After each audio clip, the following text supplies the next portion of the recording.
Welcome everybody to the TBC Direct Super Edition. This is Scott. And this is Glenn. It's just us tonight. We're going to be streaming to you live. Feel free to comment in the chat. We're going to be talking all about Nintendo's newest announcement, which was the Super NES Classic Edition. Kind of came out of nowhere, didn't it, Glenn? Yeah. When I heard it, it was one of those.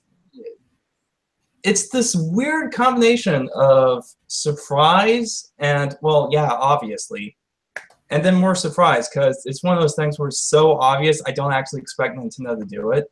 Yeah, I know. Well, they don't exactly have the reputation for doing the obvious choices. Yeah, and I guess that's what this E3 and basically what this year, 2017 so far has been for Nintendo. Is just, hey, you know that thing you asked for? Well, that you've given up on ever getting, here it is. Yeah, I really honestly think they're getting much better at that. So it's an exciting time to be a Nintendo fan. Let's run through, I'm going to just go over the facts about the SNES Classic Edition so everyone who's watching is on the same page. And there was also a little bit of news that came out after the initial release. So here we go. Facts are, there are 21 games included in this bundle. There are 4 of them that are unique to North America and Europe, and 4 of them that are unique to Japan. So we can touch on that in a few minutes. Launches on September 29th in US and Europe, October 7th in Japan. $80, comes with 2 controllers. They do connect with the same Wii era connector, like think of how you plug in the nunchuck. And it will have 5-foot long cables. So that is pretty much everything we know about it. Yeah, the Wii connectors, when I saw that, it's kind of weird because it seems like they're trying to distance themselves from that era because it's, not like in the we're ashamed of it, just sort of a that's over. So I find that an odd choice, but they are 10-year-old That's a stupid ports. detail to get hung up on. They are 10-year-old ports, and they really didn't show them in any pictures. So yeah, but I have an NES that has component cables, and we still use those on occasion. So yeah. So the reason we know which controllers and ports work with this new SNES is because Classic Controller and Classic Controller Pro controllers are compatible, and that is from the website. They talk about which controllers work with it. So that's pretty exciting.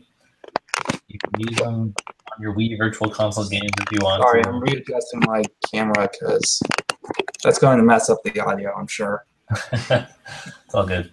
Let's shout out Blue Arrow, MacTX, and Sparkling Cyanide, some of our best friends. Hey, good to see you guys. All right. So, want to touch on the exclusive games? The games exclusive. I don't know which ones are exclusive. All right. So we are getting Super Castlevania 4, Super Punch-Out, Kirby's Dream Course, and Earthbound.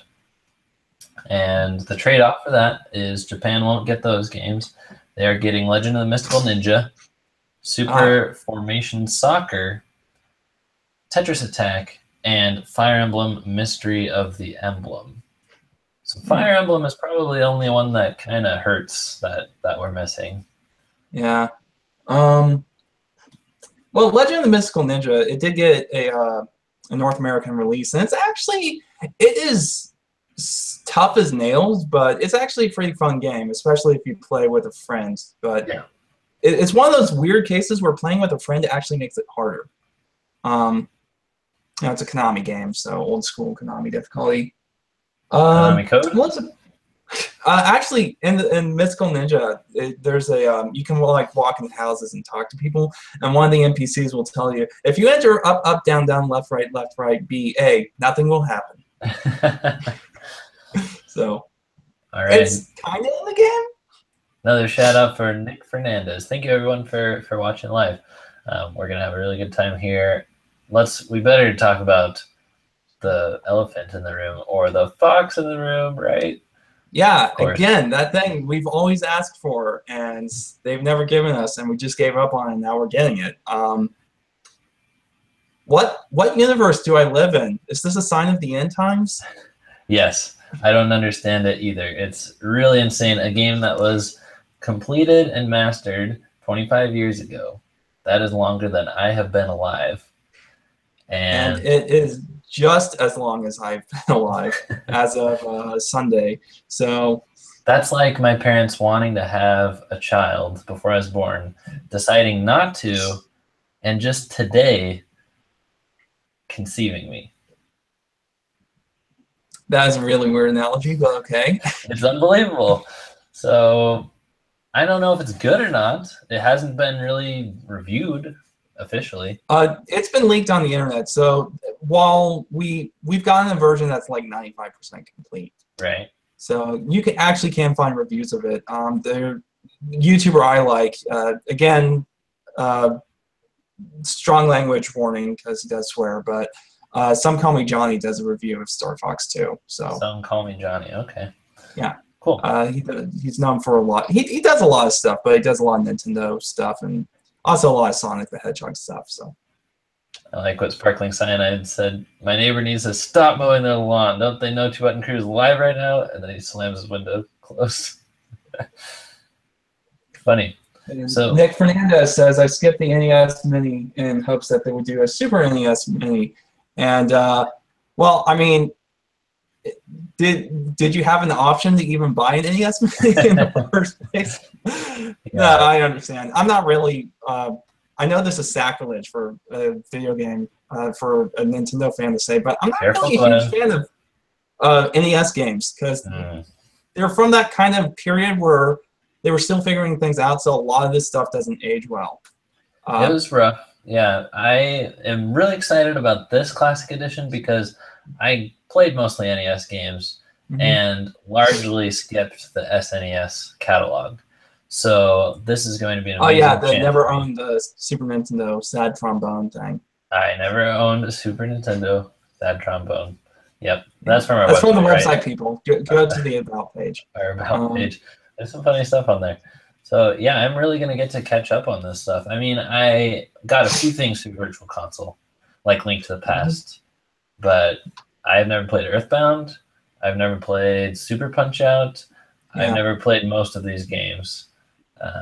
So, I don't think we've really exhausted Star Fox 2 though. One of the things I think is interesting is that Star Fox is on the system in the first place, and I don't think we've seen that on the Virtual Console, and part of that is because it used the Super FX chip, and so there's some. It's a little bit trickier to emulate because it basically had a GPU on the cartridge.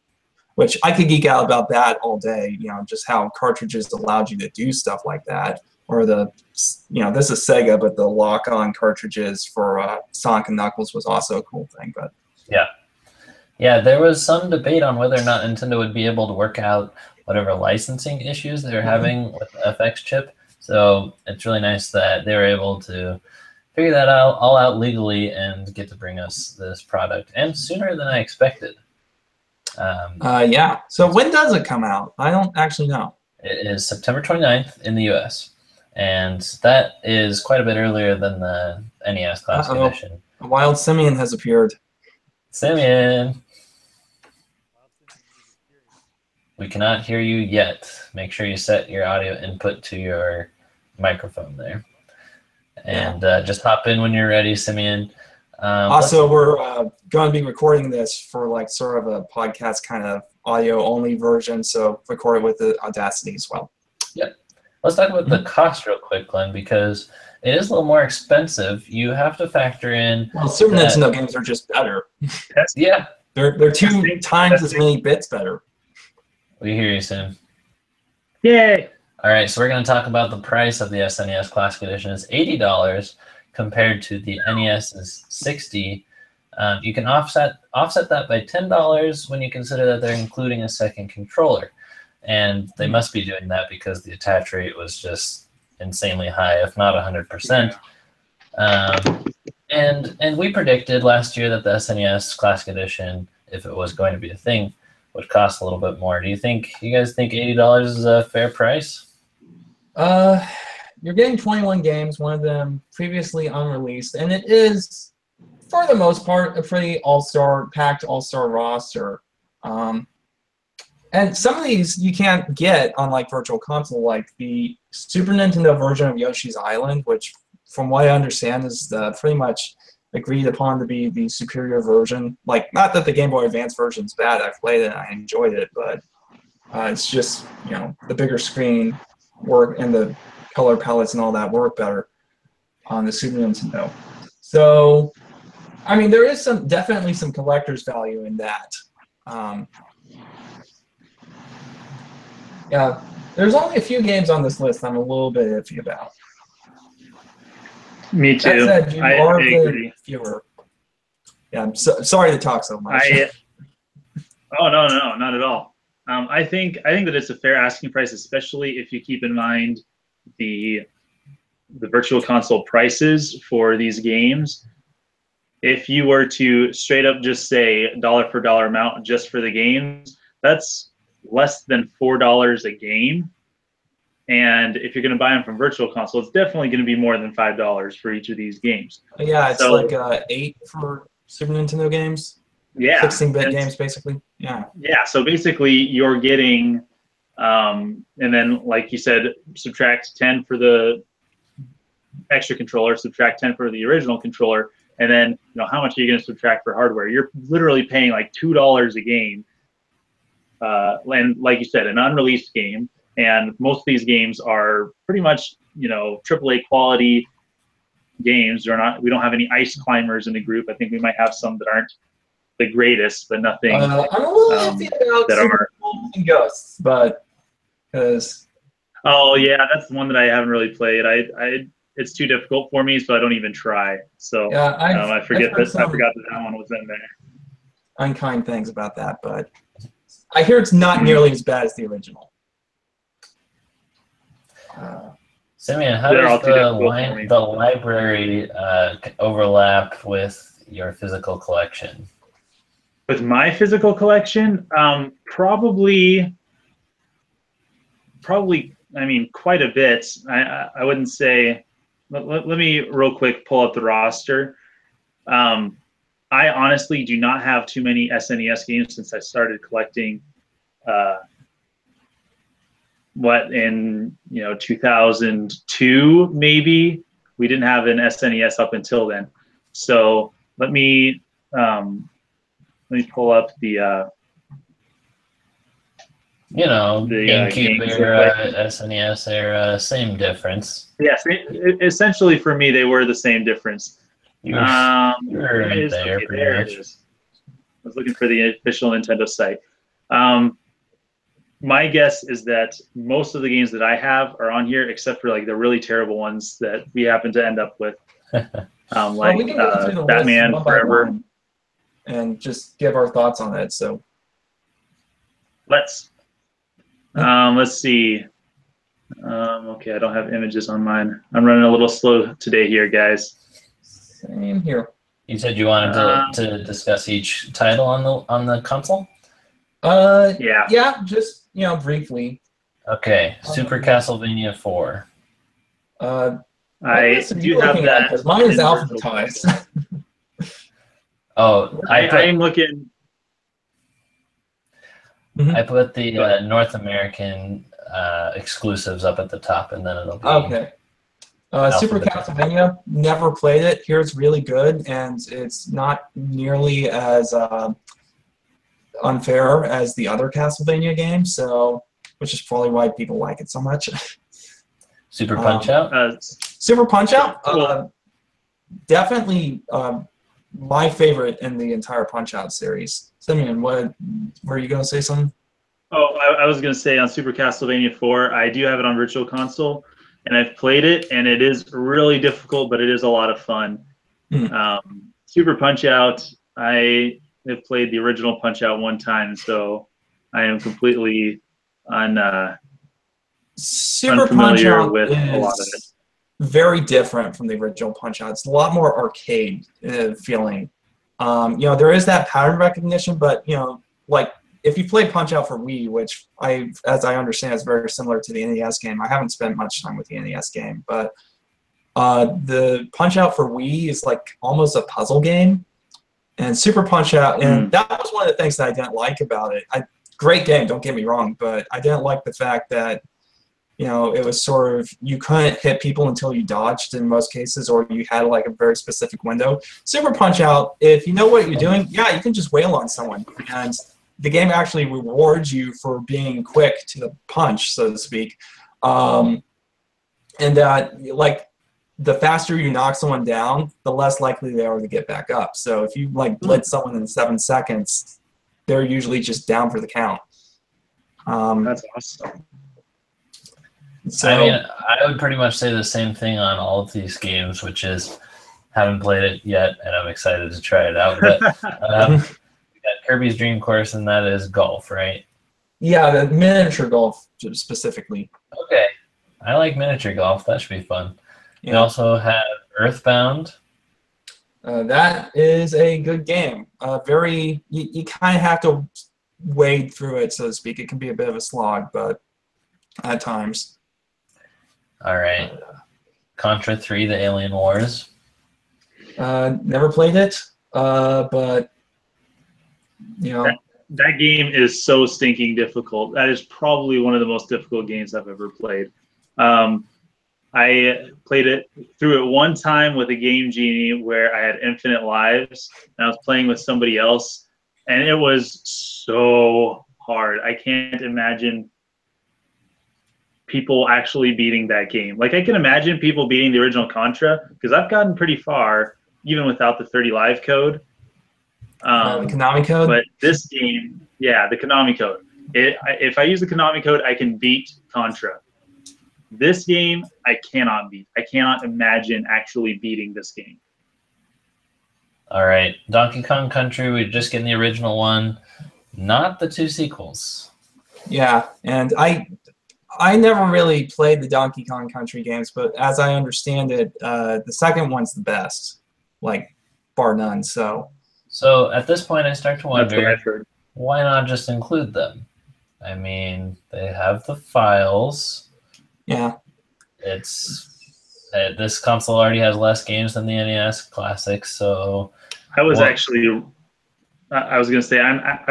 really, really sad that I didn't see the second one, because I haven't played the Donkey Kong Country games, and I've heard so much good about them, and only seeing the one here, it's just like, at least I wanted to play 2, because like Glenn said, that's the one that people say is the best. And so I feel like I'm missing out on not getting another one, but I'm excited to play at least the one. Yeah, I mean, when you omit a game like that, or part of a series on this kind of console, which can't be added to or updated by the internet or have any kind of shop in it, that's kind of a big deal, because that's just how it's going to be for the rest of ever. And on the NES Classic, they included, Super Mario Bros. 1, 2, and 3, and even Mario Bros. The original. So it's kind of sad just to see Lonely Donkey Kong Country. But anyway, Final Fantasy 3. There's a series that they couldn't have included every entry if they wanted to. Yeah, well, Final Fantasy 3, which is Final Fantasy 6, actually. Okay, I wanted to make sure that was the right one, yeah. Yeah, the original Final Fantasy 3 was, it's interesting, because the Final Fantasy series is like 3 games, up until like the PlayStation 2 era maybe, is like 3 games per console, so, so Final Fantasy 3 was an NES game, and... We've got F-Zero. Sorry, go ahead. I was going to say, this is one of the games that I have always heard as being in contention for the best game ever. Like Final Fantasy 3? Yeah, Final Fantasy 6?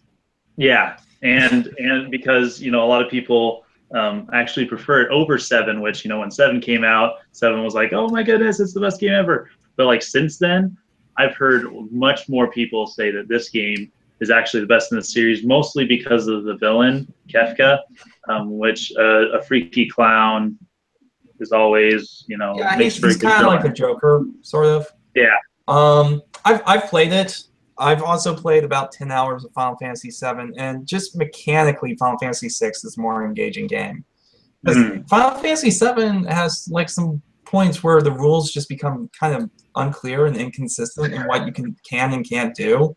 Like you get a limited number of in Final Fantasy games, you can cast magic on a single opponent or multiple opponents, and you divide the effect, on how many people you cast it on. And in Final Fantasy VII, they make it so that you get a limited number of multi-target casts, but your single-target casts are, just you can do those as much as you want, and they both cost the same amount of like magic points or whatever. And it's just so Final Fantasy VI doesn't pull anything weird like that. But as to the actual quality of the game, yeah, Final Fantasy VI, I would say, is probably my favorite Final Fantasy game, with the possible exception of the Game Boy Advance of the remake of the first one, but I almost include that in a separate category. Yeah, just remakes are different. They're so different, but yeah, Final Fantasy VI, great game. Yeah, I do have kind of a story about it, but we need to keep moving, so. Okay. Then we have F-Zero, and I looked up the scores on every one of these games, at least on IGN, and this F-Zero is actually the lowest scoring one, and that's not saying a whole lot because it was, I believe, 7.0. That's just kind of interesting to me. Yeah, you only had like 4 cars and like maybe 8 tracks or something like that. It was a really early title, and I think it's just kind of limited by being early and sort of experimental. Okay. And that there's no multiplayer. That's a killer. What? There's no what? What? Isn't it there like no multiplayer? I thought that's what I heard. What? No, I've never played F-Zero, but if that's true, then that knocks it off a few someone All right. will chime in the chat and tell us. Yeah, I don't see anyone yet, but. All right, while you fact check that, what kind of game is Kirby Superstar? I can't keep track of the Kirby series. Kirby Superstar is the best one. It is a ton of fun if you have a friend to play with, because the multiplayer, it almost feels kind of like a platformer / brawler at that point. Is it like the proper follow-up to Kirby's Adventure? Yeah. Okay. Sort of. It's what introduced like the hats, and I wrote an article on this if I recall. So it also introduced like a more nuanced powers where the copy abilities had multiple attacks, and oh yeah, I remember that now. Thank you, Glenn. Yeah. So. Okay. F-Zero is only single player. F-Zero 2, which was only released in Japan, was multiplayer. At least from 2 minutes of searching on Google, that's what I found out. Holy smokes. I did not know there was an F-Zero 2 in Japan. There was something I didn't know. That's what I heard. Say it ain't so. And then, of course, Link to the Past doesn't need any introduction, really. Simeon, tell me about Mega Man X. Mega Man X was really good. Mega Man X3, I consider maybe to be a little bit better of a game. I hate Mega Man X2. That may just be me. That game infuriates me so much.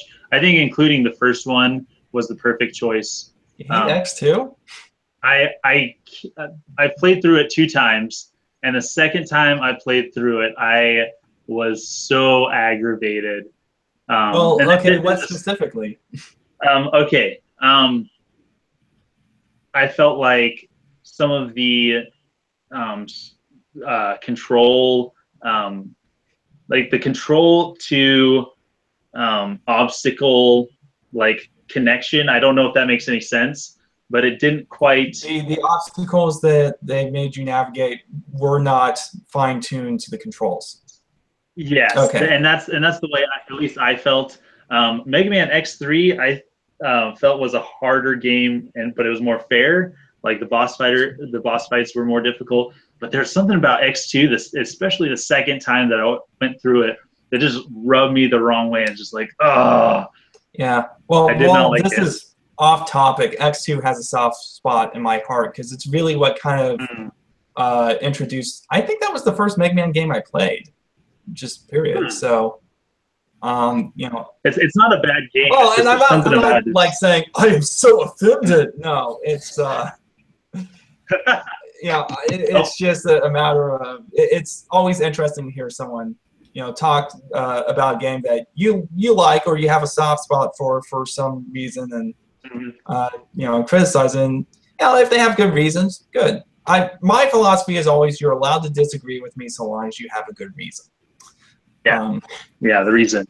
My philosophy is don't disagree with me. So, guess we'll agree to disagree on Wow. philosophy. But yeah,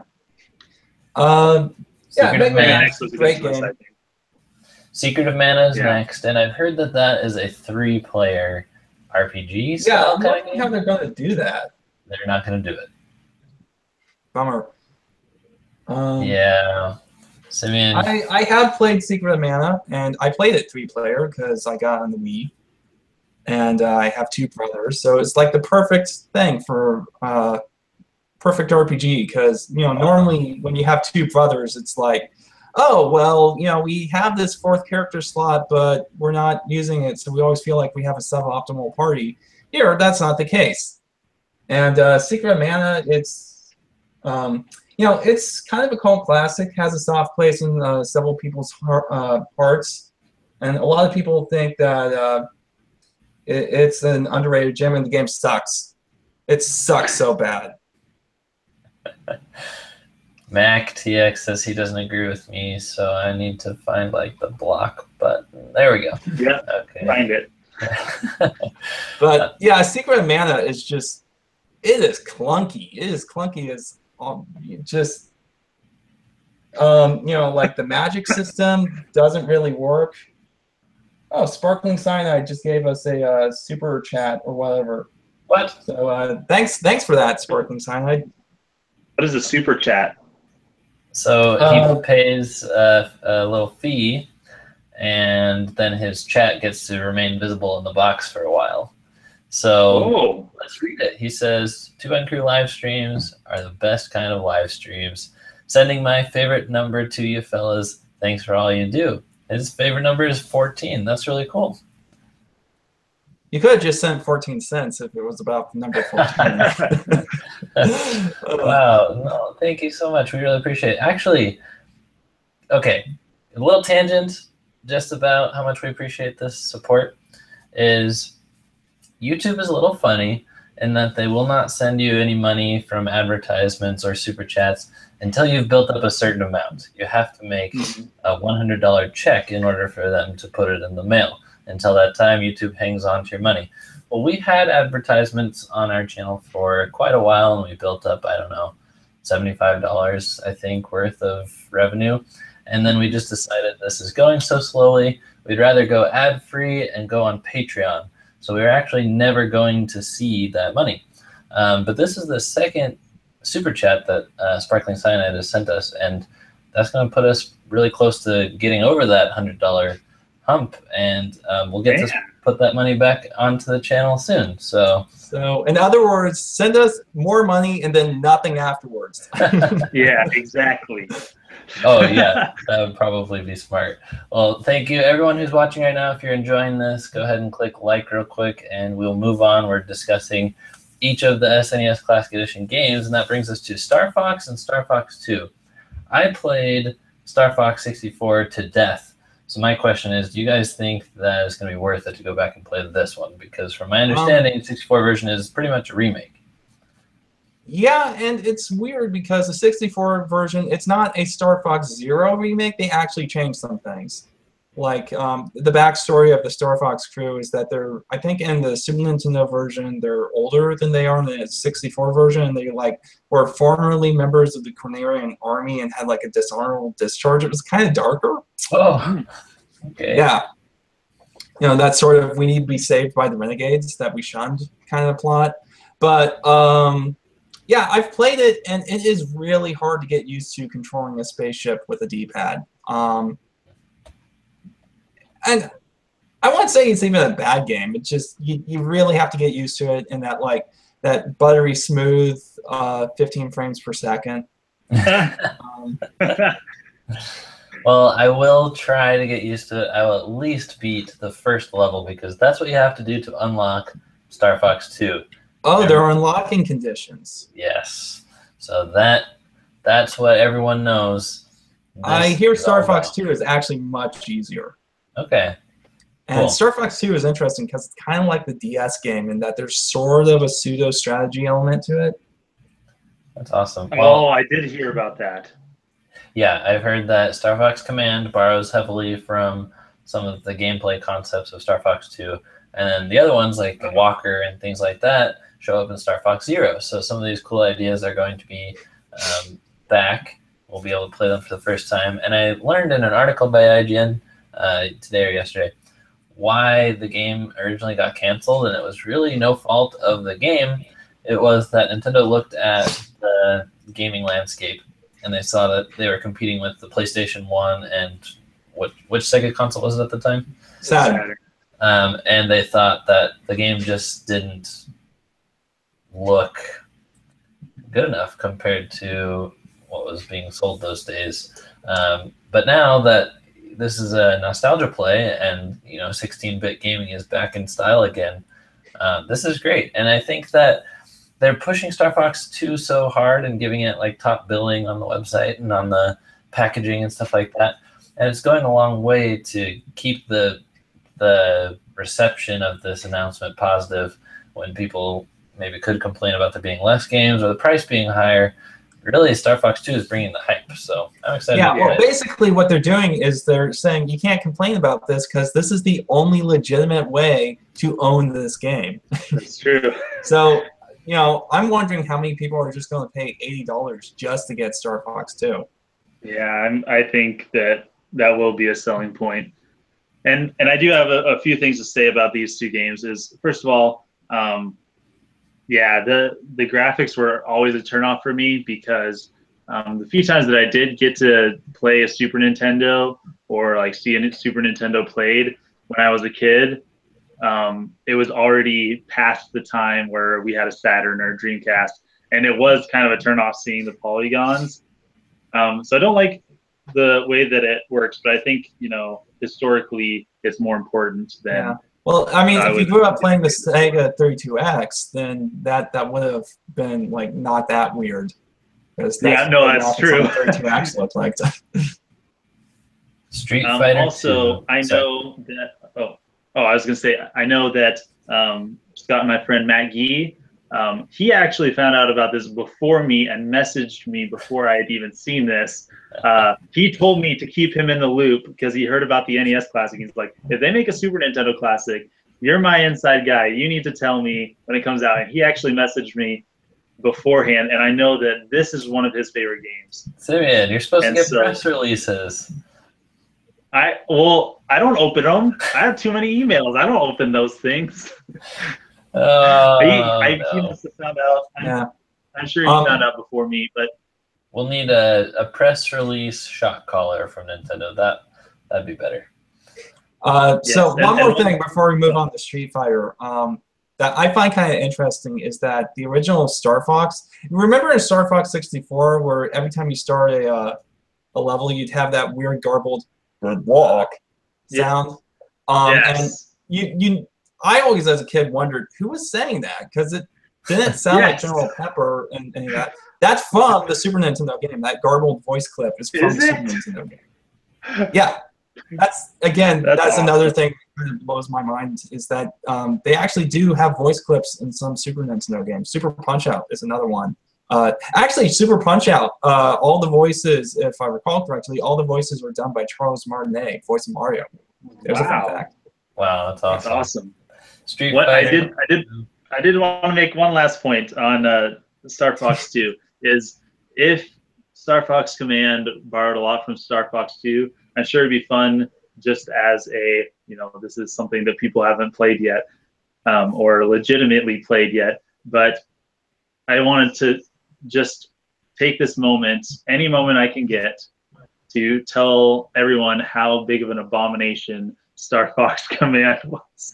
I cannot stand that game at all, and I will give it this credence that it is the reason that I got to play Legend of Kage 2, which is an amazing game, and everybody needs to play that.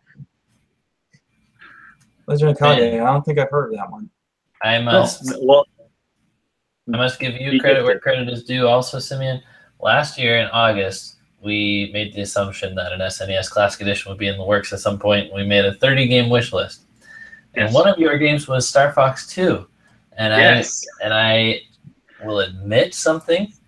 When I heard you request that, I thought, oh man, Simeon must have been low on ideas, because he is scraping the bottom of the barrel and reaching for the stars simultaneously.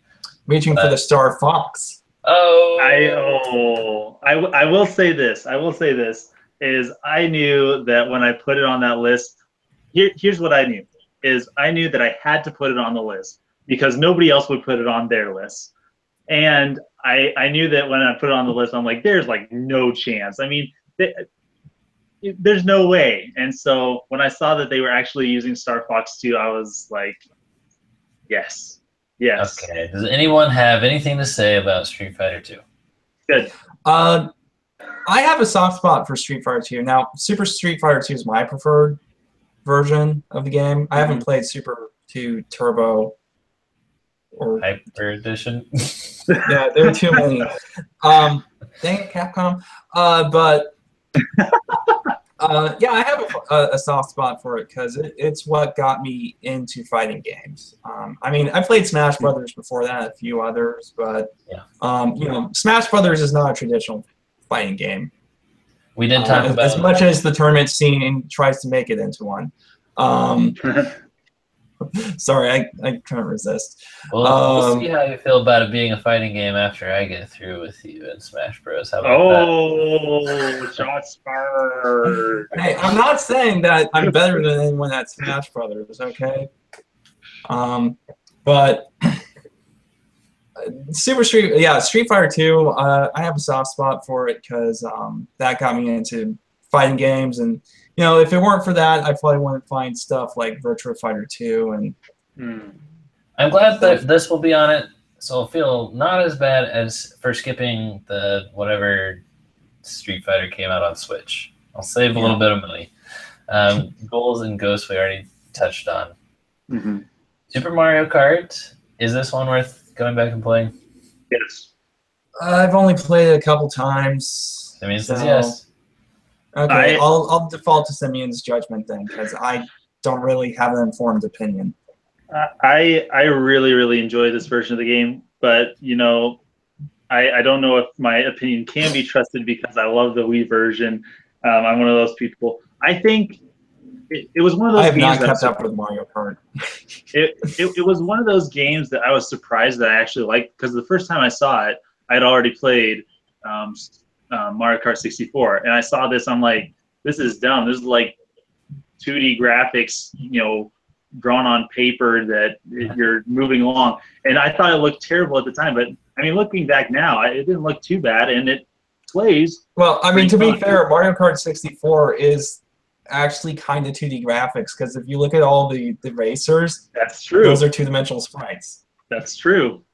Simeon, are you going to beat Super Mario RPG again for the 90th time? I would, and I've only beaten it twice, so. Okay. I exaggerated slightly. But yeah, that's definitely one worth going back to. Yes. We have Super Mario World, which I think is going to be really fun just to hop in and out of. It'll be one of those that you probably always go back to when you boot up the SNES Classic. Yeah. I mean, you can't have it. That one is the given of the system, so. Yeah. Yes. But. Absolutely. Super Metroid, got to be super close to that. Yeah, Super Metroid, definitely my favorite in the series. And, you know, I'm not saying that as someone who's nostalgic. I've never owned a Super Nintendo. I played it back when it came out on the Wii, and, you know, it's a great game. It is a, you know. I've played it some. I haven't beat it. I'm really looking forward to going all the way through it. And I'm also glad that I boycotted it on the 3DS, because again, save money. I'm gonna have it here. So. I am so disappointed with you for not beating this game. Like, this game is so good. Like, it really is. Like, I love you too. Super Mario World is my favorite Mario game. Super Metroid is right up there. It's definitely my favorite 2D Metroid game. I really like the Prime series. So is that one of those apples to oranges sort of a thing, or? Yes, absolutely. Okay. To me, I think it's apples to oranges. I can't remember. I have my like top 70 games ranked in both Super Metroid and the Metroid Prime, Metroid Prime 3. I can't remember if I put 3 above 1, but you they're ranked all your top 70 games. Yes. Dude, that is. I have a list somewhere. Wow, but that's Super dedication. Metroid is definitely on it. All right, and last on the list we have Yoshi's Island. Yeah, I gotta be like I said, it's good, and we haven't had the Super Nintendo version in a very long time. So, because the Game Boy Advance version is slightly different, and that has to do with how difficult it is to emulate Super Nintendo Super FX chips versus the Game Boy Advance. Because, fun fact, the Game Boy Advance did all of that in its processor, so it didn't have any special hardware, which is why you can emulate it. It's because you can just write the emulator, and the code that handles like those 3D effects will run on the processor without having to be rerouted to a separate device. Mm-hmm. I'm sorry, I'm jabbering about computer science stuff again. Good job, Glenn. Well, I've had relatives tell me, you really need to stop doing that because it gets annoying. You just get carried away. Don't listen to them. They'll be asking you for money after you start your company. So They will. So I'm really glad we went through all those games, because as excited as I am for just SNES to be back in general, the games are really the heart of the system, so that will be awesome. And we will be less bothered when we're playing this one because we have 5-foot cables. That's an extra 2 feet than they did with the NES. So still not huge, but maybe it won't be such a sore spot anymore. 5 feet cables, anyone else excited? I'm definitely happy to hear that they're taking, again, this is a sign that Nintendo does listen to their fans. Its fans, I don't know how to phrase that. Anyway, Nintendo listens to their fans. Yes, plural versus, do you refer to... Yeah, do I refer to them as a collective of individuals or as a single monolithic entity? Nintendo haven't. I've heard that lately. I don't know. Get back to you guys. Yeah, well, I would say the correct I assigned that to you. Nintendo has it. I have to figure that out. Yes. What are you, an English teacher? Yeah, you're the English teacher, aren't you? It depends. It depends on if you consider it like as a whole, like an entity, or if you consider them all as a group, like each one of them is a Nintendo.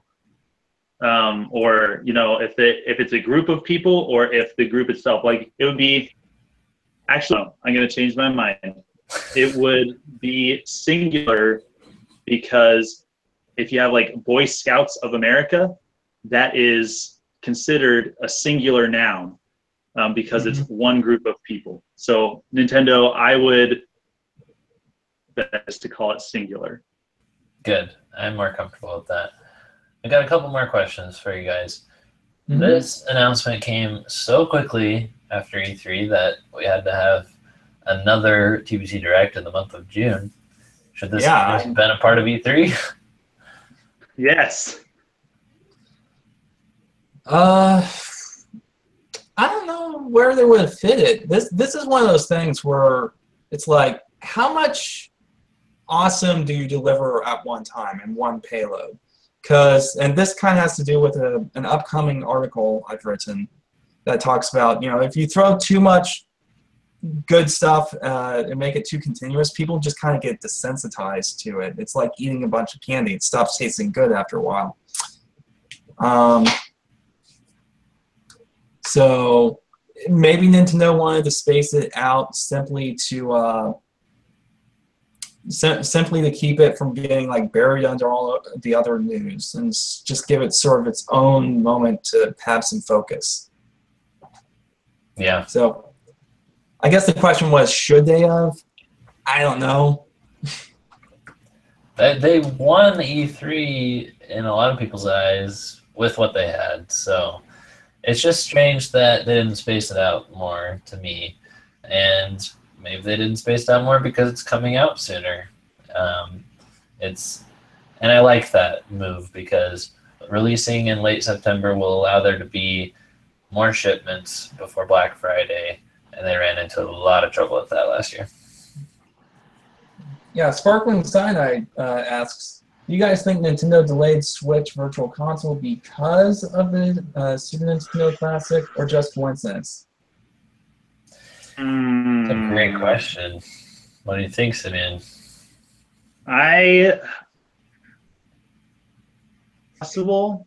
The question I have is it delayed, or indeed is it canceled? I don't know. Or did they not plan on it to begin with? I think if they are planning on doing a virtual console for the Switch, that they did delay it because of the SNES Classic, and I think that's a smart move. Well, from a business I think it's a nice move.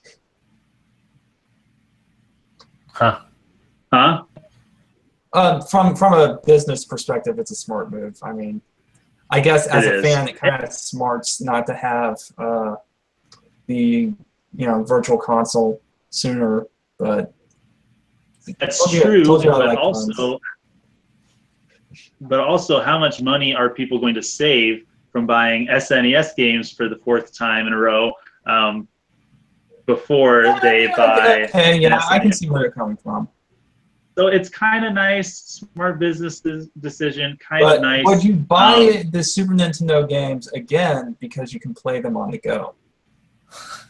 No. I wouldn't. Personally, I wouldn't, but I know that I'm a different gamer than most people because I am. People have that opportunity right now if they own the new 3DS. You can play them on the go.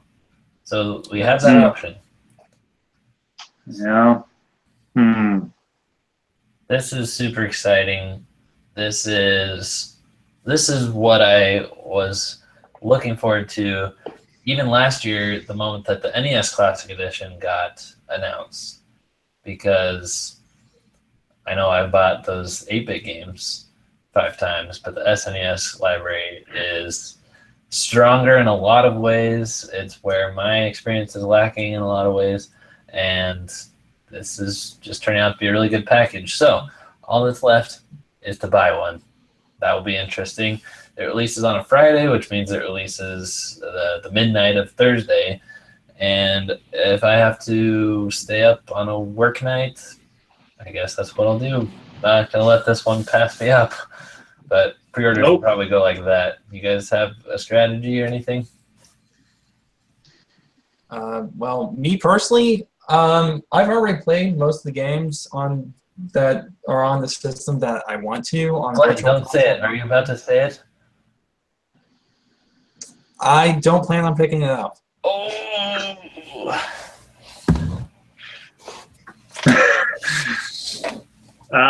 So here's the thing is, I don't blame you, Glenn. Here's the thing with me is, I am also a penny pincher, and it wouldn't have anything necessarily, me picking it up wouldn't be anything having necessarily to do with it not being worth the value for me or not. It's just so rarely that I buy games. I would much rather buy this than the NES Classic. The problem is to pre-ordering a game, especially an $80 game. I'm a bargain hunter. I play games after they come out. I would love to see this, get it at launch, but the reality is I probably won't be getting it at launch, and that might jeopardize my chance of getting it. Yeah, it is a great bundle. they don't plan on producing any new units after 2017, or at least they're not announcing the plans to do that yet. So there's a very small window in which they will be being created, and it's going to be around Christmas time. So yeah, it's going to be tough. Yeah. I don't know. If either of you guys who are not necessarily planning on buying one see one, do buy it. Buy it, or me or Ryan, and we'll pay you back, or literally any of our viewers, because yeah, it's going to be such a rare item. Okay, but I'm going to expect a service charge. Scalper, Glenn. Scalper. Oh, It's only $20. oh. Plus shipping, plus handling. I do want to make one more note, and I don't know if you guys did this before I jumped on, but comparing the list compared to comparing what they announced versus and I didn't look at the region differences between what we're getting and what we predicted that we would get, or what we wished to get. Okay, don't worry about the regions. You guys we go already over it? covered that, but not our predictions. No, we have not. Okay. I checked it, and we had 30 games. We guessed 17 out of the 21. Yes! So we did pretty good. The ones that we didn't predict were Super Punch-Out, Kirby's Dream Course, Contra 3, and Super Ghouls and Ghosts. Those are the ones that we didn't hit. We didn't put Super Punch-Out? Nope. That's weird. Now that you mentioned Super Punch-Out, I find it interesting that that's a American exclusive. Because I remember, well, it makes sense, because I remember reading on the website Legends of Localization. Great site, by the way. Sorry, I was going to say I lied. We did predict Super Punch-Out. We got 18 out of the 21. Awesome. And it's not a lie if you're just mistaken. Anyway, where was I? So when they announced Lil Mac for Smash 4, a bunch of Japanese gamers were like, who the heck is this guy from that obscure Punch-Out game? That was, like a million years ago, and people were saying, yeah, but he's popular in America, so, just deal with it. And it's really interesting because it's like us with Fire Emblem characters. Yeah. So welcome back, Blue Arrow. You did miss most of the conversation, but this video will be posted for viewing on demand really soon, so hope you'll enjoy that. Does anybody else have any final thoughts on the SNES Classic? Oh, one last final thing. Talking about chords, and I didn't chime in. I am a little bit sad that the chords are 5 feet, and that is only because we're not going to be able to make a video about the length of the chords and get several thousand views on it. Yeah, that's the only reason I'm sad. You know what they should have done is, I can't show you without unplugging my headphones, but my headphones has one of those spiral cords. Yes. That just kind of stretches when you pull on. They should just do that on the end of it and have 3 or 4 feet, and then you can stretch it out a little bit if you need more. We do need a video on that. You're right, Simeon. What about what to do with all your excess cord length on the SNES Classic Edition? How to wrap it up and where to stuff it? I don't know. That's the ticket right there. Glenn, have you said your piece? I don't know. There are a few games that I kind of wish were on there, but it may over-represent certain genres. I wish Chrono Trigger was on there because that game is amazing. Yeah, that seems like a clear omission.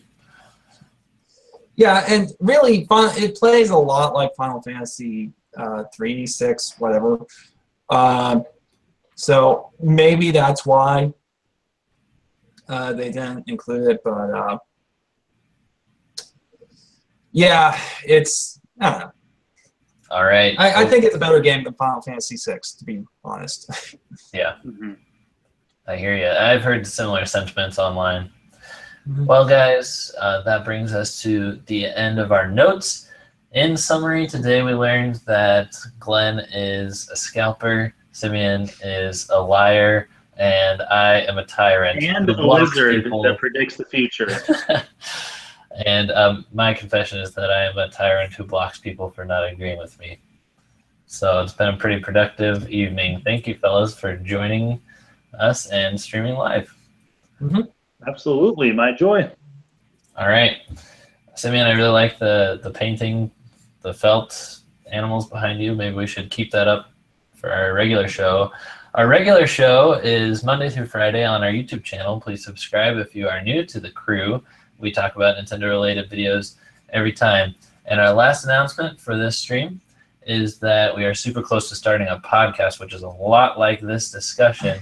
We want to launch this episode that we've already recorded about Breath of the Wild, and it's a really in-depth discussion that goes into everything we think about the game, as well as what we're expecting leading up to the DLC, which is going to drop this weekend. So this week will be a perfect time to listen to this podcast, and you can make that happen by going to patreon.com/2buttoncrew. And just $8 more. That's right. Just a couple more patrons. Yeah. And if you like my brand of negativity, there will be a lot of that in the podcast. Yes. All podcasts, probably. Thank you, Glenn. This is literally, the podcast is the bonus for being a patron, apart from all of the benefits you get just for signing up. So, well, the podcast isn't going to be just for patrons, right? It will be something everyone can enjoy. Exactly. So yeah. So don't just do it for yourself. Do it for the entire crew community. Crew community. Yes. That's right. Shout out to Tony Mathis. Didn't see you earlier in the chat. Awesome. Glad you made it. Nick Fernandez. I believe we've at least shouted everybody out at least once. Thank you, Simeon. Thank you, Glenn. Thank you, crew. You guys are literally the best. Happy SNES, everybody. Bye.